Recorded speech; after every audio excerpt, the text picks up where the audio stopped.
Most industries are being disrupted by technology, but exhibitions are different, right? They built on something deeply human, and that's connection, trust, and energy in a room. But the real question becomes, what happens when technology starts reshaping something that was never meant to be digital in the first place? Now, today I'm joined by someone who sits right at the center of this tension, and that's Errol Bryce. He's Group Commercial Director at VUKA Group, AAXO Board Director, and someone who spent over 25 years building businesses, relationships, and commercial strategies across global markets. Errol, thank you so much for joining us today. Thank you for having me, Projeni. All right. So let's start here. Lots to talk about today, but there is always the foundation of it all, the beginning, right? Now, I know that you started your career in print advertising, a world where everything was a lot slower, more deliberate, and arguably more human than it is today, right? Because of the introduction of technology at such a fast pace. Now, when you look at where we are now, what do you think we've gained and what do you think we've quietly lost through the process of those years? Oh, that's a great question. I believe through technology, we've gained speed, intelligence, and reach into the markets. So we're better equipped to make better decisions than ever before. And that gives us great commercial advantage. I feel what we've really lost is the depth. The process of print was always slow, more thought out, and the connections were, I suppose, evidently real. And there is a concern that you may lose that with technology, depending on the technology you use. But certainly that has been the big nuance. So from what I'm hearing, I think you leaning in seems to be to that relationship, because that's what brings back memories for me, right? I think I also started in similar industries, and that slow, deliberate process allowed for relationship building. Am I right? And today, because we've got that convenience and the speed that technology offers, there's not much of that happening, would you say? Or it's at risk? Yeah, so for me, the issue isn't whether technology is good or bad. It really does come down to whether we use the strengths of technology for the human connection. Right. And executed well and intentionally, it has the same net outcomes as you would for print. Right. Print in and of itself is still around in a very different looking format and still provides value. But the way the world works now with the advancement of technology, we're seeing faster adoptions, faster pace right across the ecosystems we serve. It affects every single market. So print does still have its role. Technology executed well allows for a better human engagement because it provides you the insights and data to engage with the customer more efficiently. I get you. That truly is so important. I love that. And I think we're going to lean in a little bit to that. I think it's that what intrigues me is that opportunity for the data insights that technology offers. And I know you've been digging deeper into that world and how it can benefit businesses. But so if we strip it all back, right, business hasn't really changed, right? It's still about the people, the trust and the value. That hasn't changed. Technology hasn't taken that away, right?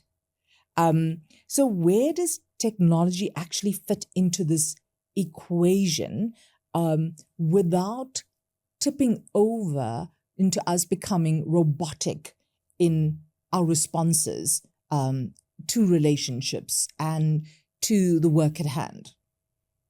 That's a great question. So in my view, technology fits behind the scenes and alongside the customer journey. So it's an enabler. It should help us to understand people better, right, provide better outcomes and insights. So we create frictionless environments for our customers. So it's about having that end goal in mind. What's the journey you're taking the customer on?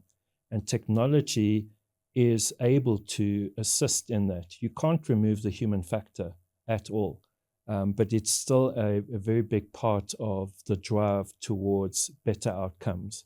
Do you think as we're striving for these better outcomes and using the technology in the background, I know there's a great push in a lot of businesses towards innovation.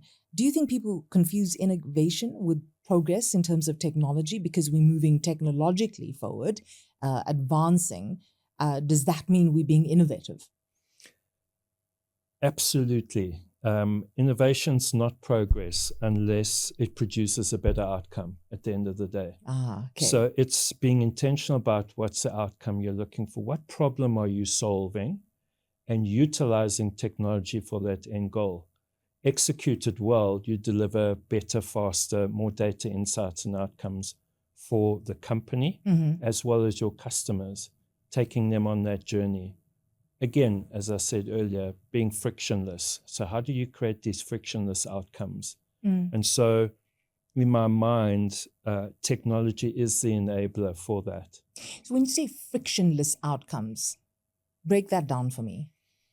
Well, it's removing barriers. So if I'm not creating an environment for my customers to connect better, gain better insights, better matchmaking, and I create a friction journey or barriers for them to do that, they're going to want to go somewhere else. And so at the end of the day, technology should be an enabler to remove the frictions for better connections and outcomes. I get you. I love that. Frictionless outcomes, removing the barriers so that we can do better business and that our customers come back to us.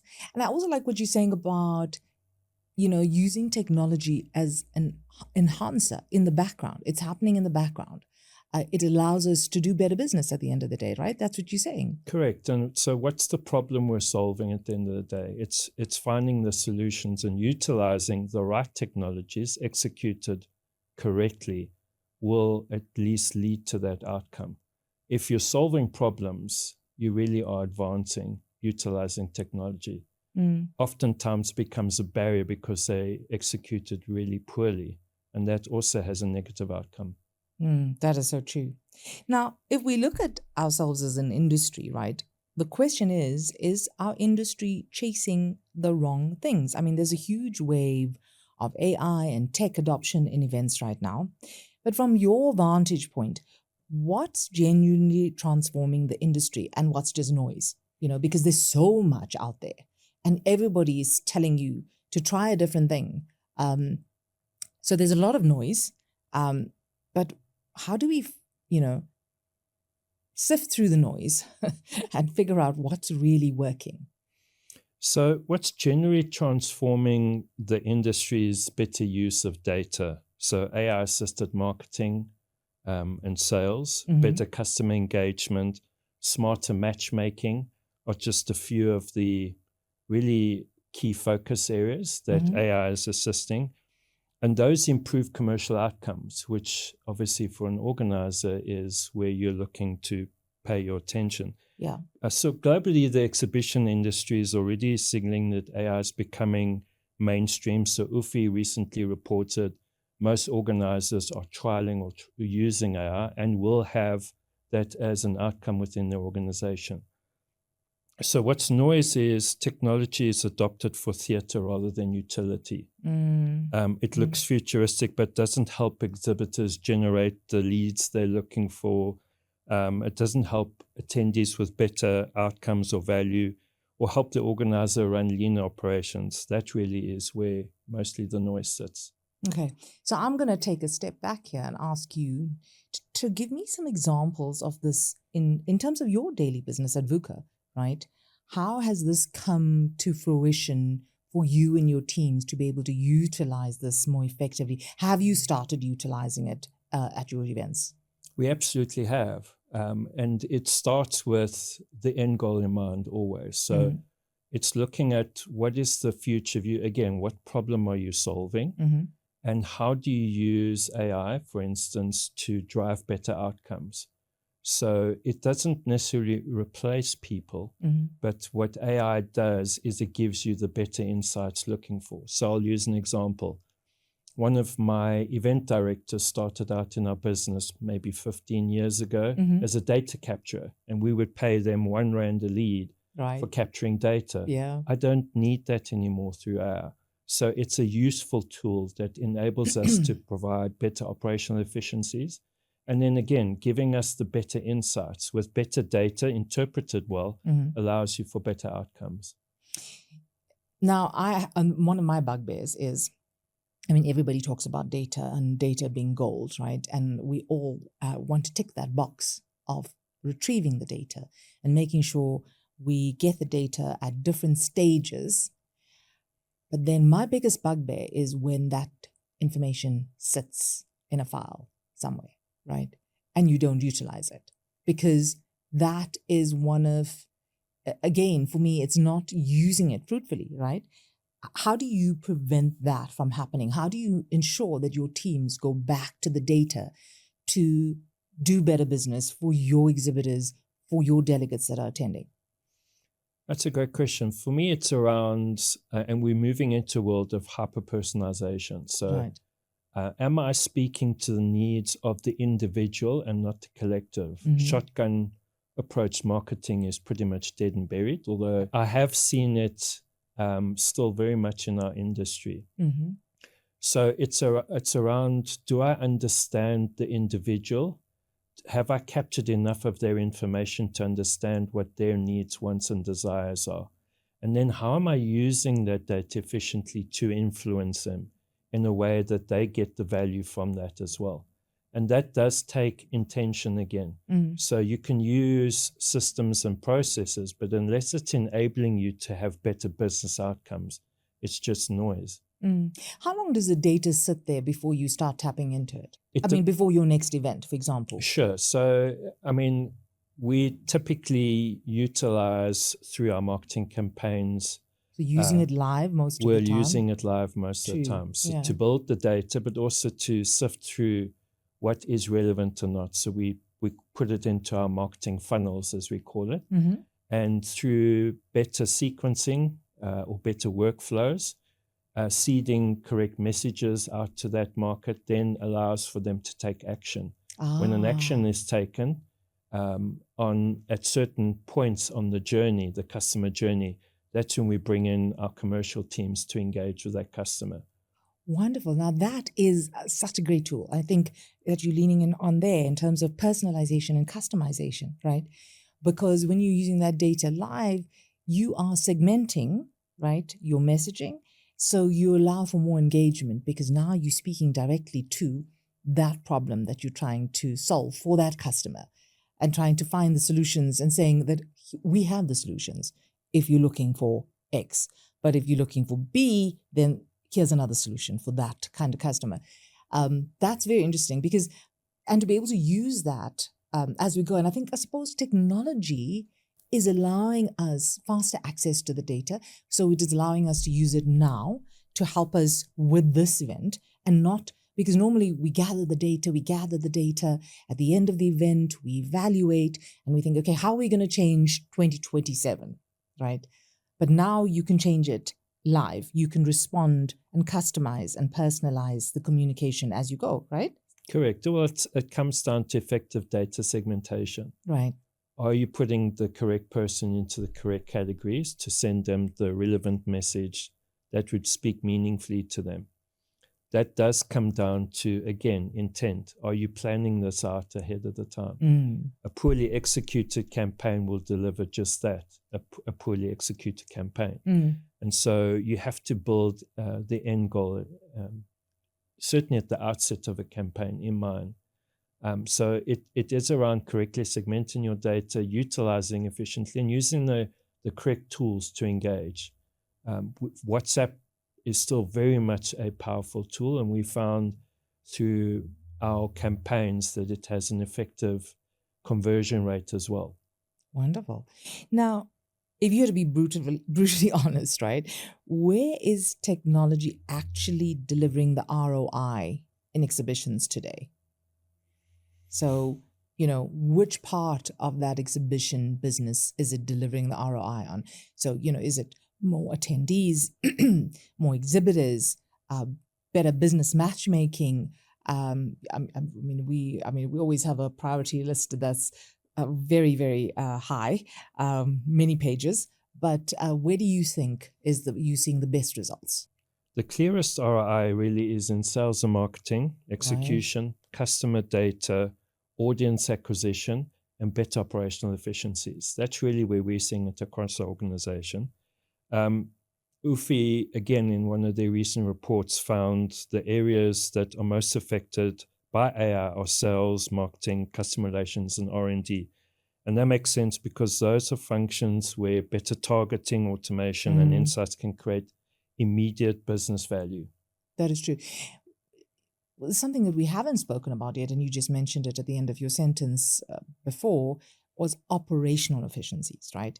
Now, we talked about the sales and the marketing and that side, and you can see the results there. But how are you executing it from an operational perspective in their exhibitions? For us, it's around being proactive than reactive. Right. Operations are often the net result, or the operational team often are right at the tail end of delivery. True. And so it's very reactive. What we're getting from our insights or technology insights is allowing us to have better outcomes, so we can forecast or plan operationally much better for our events. Okay, that is very clever. That is very clever. Instead of just leaving it till the end, you're watching the information come through and you're able to prepare and plan better and procure better. Absolutely. That's the key. Procure efficiencies. Better. Yes, efficiencies. Okay, let's just move on now to talking about working smarter, right? Now, we hear this phrase all the time, work smarter, not harder, right? But in reality, most teams are just working differently, not necessarily better. But what does working smarter actually look like in the exhibition business with the use of technology, I suppose? So working smarter means making better decisions earlier, reducing repetitive manual work, and giving teams more time to focus on high-value conversations. That's really important to us as an organization. Why high-value conversations? Well, because once I have the data insights, I'm able to have a more structured conversation with somebody once I understand their needs. This is already seeded into the conversation beforehand. So the data's given me that insight. So it guides the conversation to a better quality outcome. As opposed to having exploratory conversations, it's more to the point. And we're seeing better and quicker conversions that way. So this is on the sales side we're talking, right? And correct. So you understanding as a salesperson, you have more information. You're not going blindly into that conversation. You have the data and you're able to understand how you can solve the client's problems to be able to pitch it better, right? Absolutely. It's removing the guessing work at the end of the day. I suppose data is giving you the insights to remove the guessing work, which then allows us to have more pointed conversations. And they are a lot more meaningful because the customer feels that you understand and engage much better that way. I think about the days, when a simple thing like driving, for example, right? And trying to go somewhere and trying to figure out the best route. It took time, right? If you weren't familiar with Johannesburg roads, for example, it would take half an hour to guide your journey to figure out where the traffic was going to be. And now you just punch it into Waze and here you are. You are, in seconds, your journey's mapped out, best route. In the same way, if I look at the sales cycle, I've been in sales before, where you try to do the research and what was available to do the research on the client that you were meeting wasn't always enough, wasn't available as well. And now, again, by punching in the client's details in seconds, your technology is able to pull, data from wherever this client has been on the net, and you're able to analyze that. I mean, in seconds, that would take you a week, maybe more, to go before you go to a client, right? Sometimes months. Months, that's true, depending on the size of the client. I still remember driving the Joburg streets with studio map books and having to photostat copies of the places I needed to get to. Exactly. And sit with 5, 6, 7 of those a day. Just give me direction. So it's amazing how quickly technology has changed it and made it seamless and easy. Again, frictionless. Frictionless, yes. It's frictionless. So it makes for a better journey. In the same way, these customer insights and the research certainly happens at a much faster pace with better insights as well. This is where we're using AI very efficiently. Now, where do you think we're wasting time, energy, or resources despite all the tools we now have? Do you think companies are still wasting time, energy, and resources on unnecessary work? Yeah, absolutely. I believe we're wasting time in duplicate workflows. Poor data hygiene is top of the pile. Oh, tell me more there. Sorry. Internal silos, Yeah. slow approval, reporting that tells us what's happening too late before we can actually execute. So an action plan. So if your data, so I always say rubbish in, rubbish out. Right. So if you capture the data effectively and it's meaningful, you get the gold. So gold in, gold out. Yes. And so that's really what I meant about data hygiene. Data hygiene. The quality of your data will give you the quality of outcomes. And the capturing of that data meaningfully. Categorization is really important. I think that the gone are the days, again, of just lumping data into an Excel spreadsheet and hoping you've got an event. Those days are long gone. Yeah. So at the end of the day, it's really understanding the value of your data, and the better categorize it and the depth you have to it, the better your outcomes. Yeah, absolutely. I mean, gone are the days as well of thinking that every single person that is attending your event has the same objectives, is coming there for the same reason. Like you're saying, there is an overarching common priority or need. But once we start digging deeper, these are unique needs. And by tapping into that, you get your repeat visitor, you get your repeat exhibitor, right? Because now you understand my personal needs. Correct. And we're also seeing that the customer needs and desires to come to trade events are changing rapidly. We always used to build it on the premise that content was the baited hook, as we would call it, to drive that. And we're seeing globally, even through global research and our own, that that's not the case. And as we call it in Open AAXO, there's a drive to zero value, right? Particularly when it comes to the knowledge economy. So why are people actually coming to shows? Well, they're coming for connections, primarily to matchmake, to network, to build those connections that are meaningful to drive their own business objectives. Not replacing the value of content, it will still have its place. But again, we're seeing the needs and desires of our customers. This is the insights that data gives you. That is fascinating. And I'm glad you're talking about that because, I mean, for so long, I think maybe the past decade or two, content became king. Correct. Right? That's what we preached. Content was king. And everybody was trying to provide content that was relevant to a large group of people. But now we're saying technology allows us to now customize that content and segment the audience even further, which we weren't able to do before. That would have been quite a tedious exercise. I mean, it was possible, but it took a lot of time, right? So it's fascinating. Now, do you think we have all these big ideas? You spoke about. Let's go through those again. You said, what are we wasting time on? Data hygiene. There were a few others. Duplicated workflows, internal silos, slow approvals and reporting that we can't act on in time.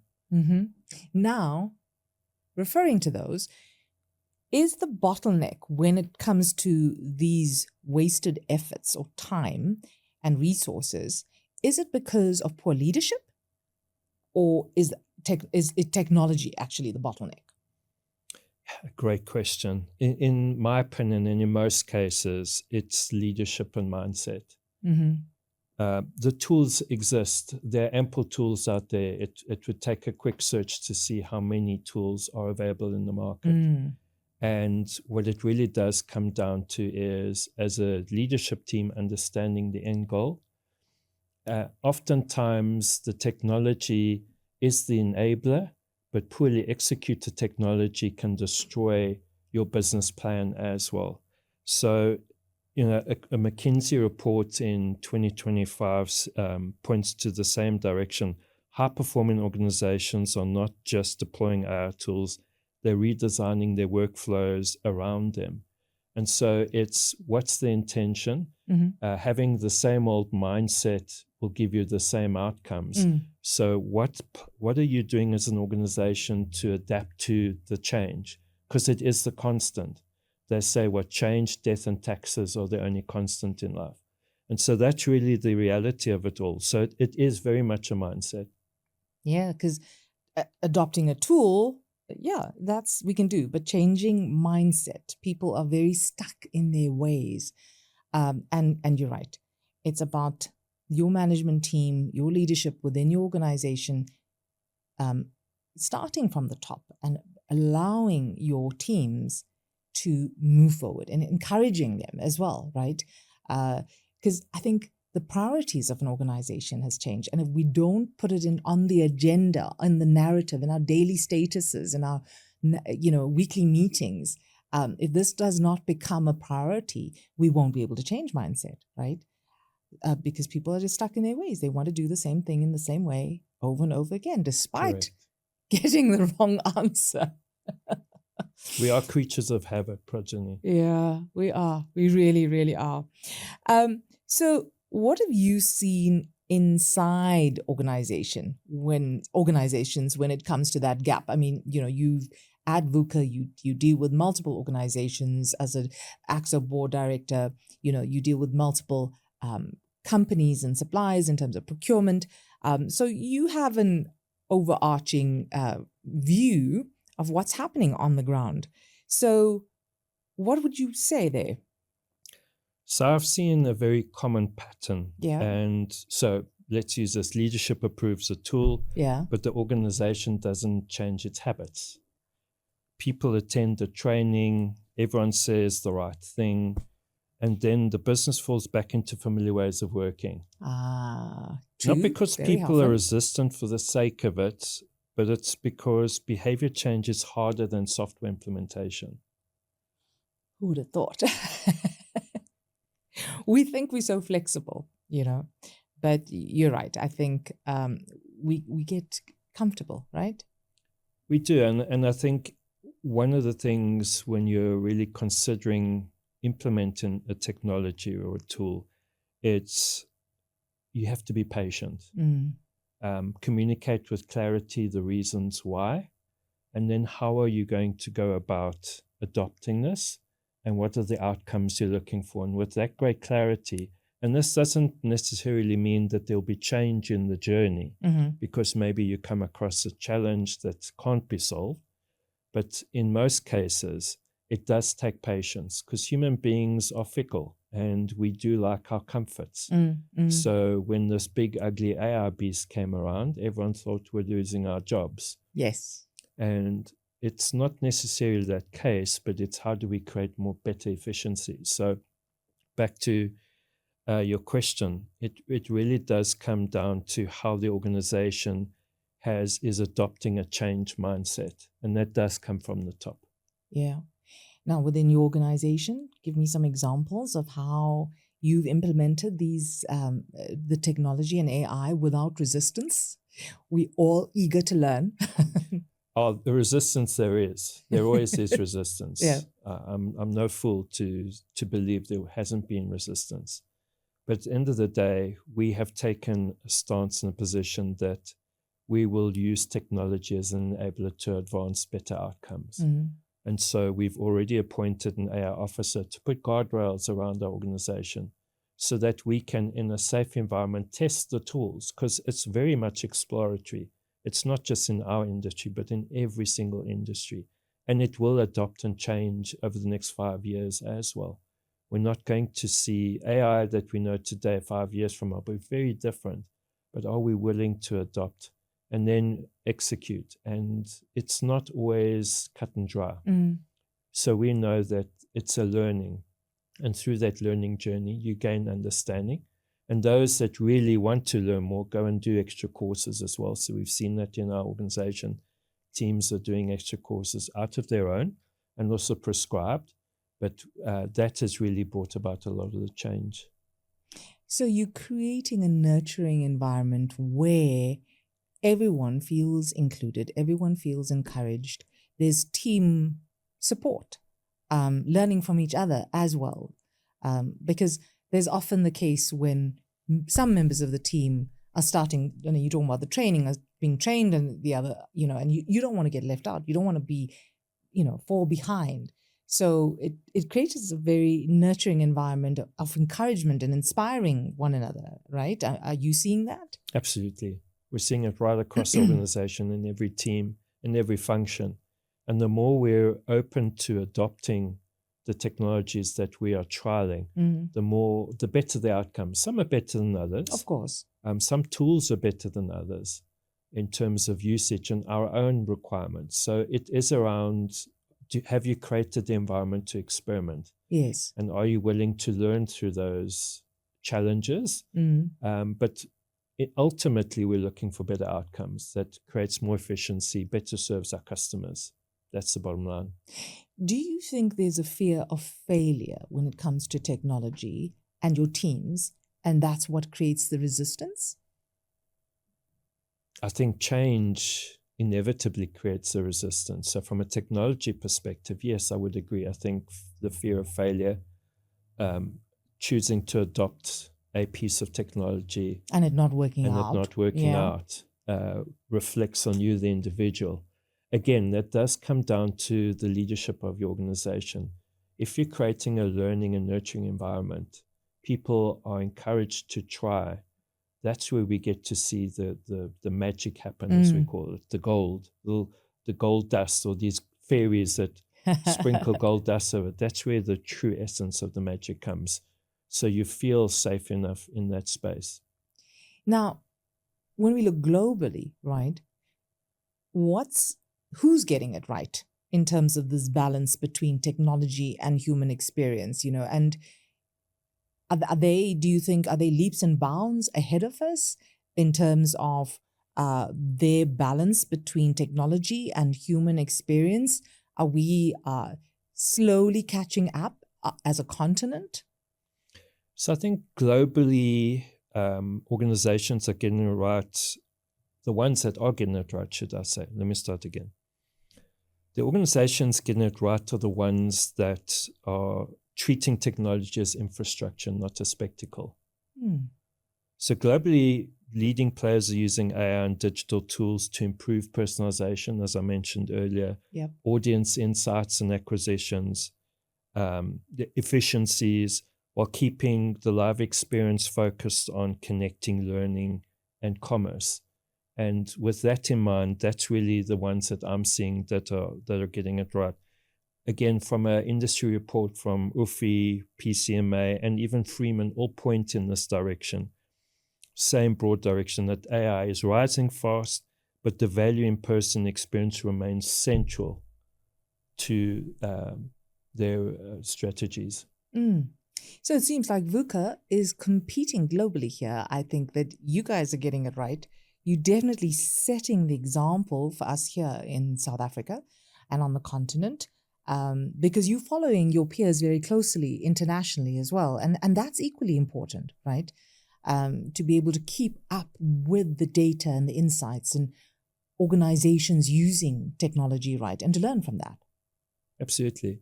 Again, it's been an observer. As technology has improved, the ability to learn has improved, and understanding industry reports are much more easily accessible. So you're gaining insights of the direction of travel from a lot of the other international organizers, and then taking those learnings from yourself. So where we stand to benefit is we don't really sit with legacy issues and systems. So that for us enables us to leapfrog using technology as that enabler to advance our business. Wonderful. Now, a bit of a reality check here, going back to yourselves as the VUKA Group. In your world, like, what didn't work and what did you try that just didn't deliver? Can you give me an example of that? There's always that. I mean, you've been experimenting, like you're saying, you've encouraged a nurturing environment where people are not afraid to try the technology and allow, and they will make some mistakes along the way, but you've created an enabling environment where people are willing to try. People are willing to explore new ways of doing it, new technology in different parts of the business, right? But is there one example that you could give me where it didn't go right as planned? I don't think I can give you an actual example, Okay. but what I will say is, like many organizations, we've seen that not every tool delivers on its promise. Okay. So the biggest disappointment usually really happens when the solution is stronger than the internal readiness, and it's getting your teams ready to use those tools effectively.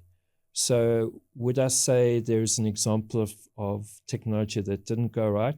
We've been very careful on trialing. So we're using all kinds of platforms like ChatGPT, Copilot, Grok, you name it, Notebook, the list goes. you talked about, yes. Notebook, LM, the list goes on. And they are great enabling tools. But I think the key comes down to getting your teams ready to use the technology efficiently, again, for better business outcomes. And so I feel we're very much in this experimental phase where we're trialing to see better outcomes. Obviously, we're using CRM systems. Of course. We have registration platforms we use. But it does come down to, at the end of the day, human readiness. Yes. Are your teams able to adopt the technology in its meaningful way? Oftentimes, developers develop these technologies not with your entire ecosystem in mind. And so we've often found challenges in some of the platforms we use because it doesn't necessarily fit our purpose, certainly our customers' needs. And so then you have to look at, well, is this technology right for the organization? And adapt or find an API or plugin that does find a solution. So again, it's a learning journey for us. Now, I want to ask, I mean, technology, as much as it offers a speedy solution, very efficient, it saves you lots of time once you get it going. But at the beginning, there obviously is time to train so that people can play with it, and you have to train your team, right? You can't just say, well, we are going to explore this app today, and guys, you're going to download it, get it going, but you have a project in a month's time or in 2 weeks' time or whatever the case may be, right? And we know, I mean, it takes time to train. There's lots of efficient videos out. You might get somebody into your offices. How much of time is spent on that? And how much time do you think we should accommodate for that? Yes, because I do understand that there's long-term benefits, but at the same time, it is taking time out of that calendar for us to stop and learn. And we do have busy calendars. You don't say.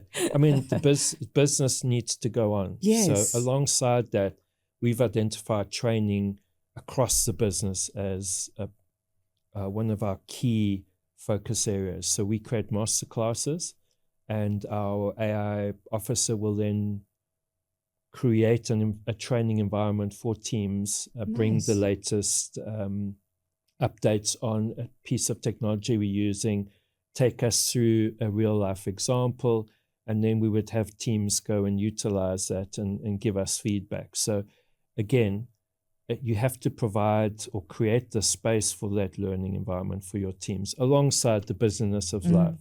And that's why we're taking a slow burn approach. We're not really racing to adopt a piece of technology. It's around finding the right pieces of technology that creates, again, seamless business efficiencies that create value for your customers from beginning to end.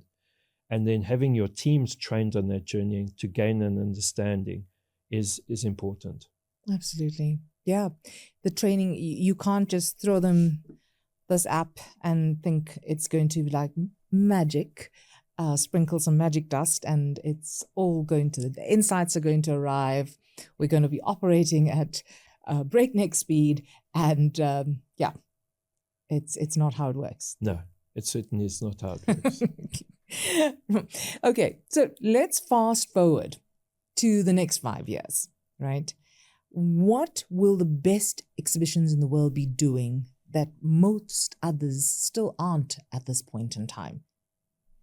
So I think from 5 years from now, the best exhibitions will be deeply data informed, highly personalized in their approach, operationally intelligent, and still unmistakably human.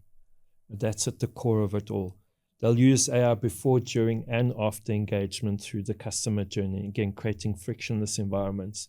And we're seeing a good use of AI to create that customer journey. In fact, we're building agents that will take a customer through a journey, a life cycle, from first contracting all the way through to delivery of events. This is the future of events. And those that really adopt that efficiently and not let me say this, that aren't robotic in their approach, will have greater outcomes. And so those are the ones, adapting your workflows, your business processes. So let's be frank here, AI is the greatest disruptor of all time. And also for the events industry, it couldn't have come at a better time for us. That's true. And so we're seeing this, and I think those that are willing to adopt quickly and move with the flow of technology, enabling better outcomes, will be the ones that will drive this. Yeah, it has been the biggest disruptor, and it's how we embrace it. Absolutely. And what do individuals in our industry need to unlearn, do you think, to stay relevant? Because, like we said, we get stuck in our comfort zones and we get stuck with doing things the same way over and over again. So what do you think we should unlearn, if there had to be one? So I think the thing that we need to unlearn is experience is the beginning and end of everything. 25 years experience doesn't mean squat. Like that. I think for now, paired with curiosity, adaptability, willingness to learn, stretch yourself beyond what you know, is really what we're going to see where the greatest change comes. I think being curious and mindful that life will change as we go on. If you accept that as a core belief, that the change is the constant, and I'm willing to go through the process of learning, because it's never very easy. There will always be areas of friction internally, but also externally as you go through this learning phase. That's really where I see the greatest benefit is being curious and having a curious mind. Yep, and key. I like that, because we so often are so. We are, but it is experience. It is 20 years of experience or 10 years of experience that you've had, which is really a great asset, right, as an individual. But to be a curious learner, a forever learner, understanding that the world is changing, like you're saying, is your biggest inspiration. I think, something that you should strive for rather than being set in your ways, because otherwise, you are going to get left behind, right? Yeah, it's agreed. And I think we need to unlearn the idea that protecting the old way is safer than shaping the new one. I like that.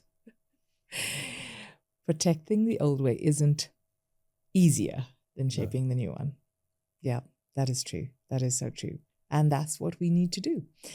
We need to shape the new one, because it still comes with the challenges, but there's it brings along a new energy into your work, into your organization, into your personal life. It's a new energy and we all need to get up with that energy and that inspiration of doing something new and learning something new every day.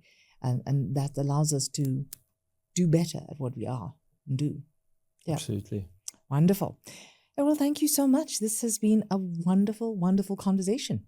Been a pleasure. Thank you for having me, Projeni. But before you go, I also want all our listeners to know that Errol manages our technology portfolio on the AAXO board, the Association of African Exhibition Organizers. And you also have some big plans for the industry as a whole, because as selfless as you are not, he's not just a VUKA person, he is here for our industry as well. And we really, really appreciate that. Do you want to share some of your thoughts and ideas of what people can expect or look out for maybe? Yeah, absolutely. So we're doing a sort of industry-wide research between organizers to understand the technologies they're using. So creating I suppose, a database of knowledge, firstly, which we can tap into, I think, when there is a greater learning between organizers, there's good for all. Yeah. And then we'll be running a series of webinars. I'm busy finalizing the speaker panel for the first webinar we'll be hosting around the benefits of technology within the professional events environment. Wonderful. Well, we certainly will look out for that. Thank you so much. Thank you. Well, I think what I take from this conversation isn't just about technology, it's about the disruption, right? It's the mirror that we see. And it exposes how we think, how we lead, and how willing are we to evolve. And I suppose maybe the real question isn't whether AI will change the events industry, but whether we're ready to change with it. So thank you so much, Errol. That was really powerful. And thank you to all our listeners. This is Africa Event Connect. We'll see you again next time.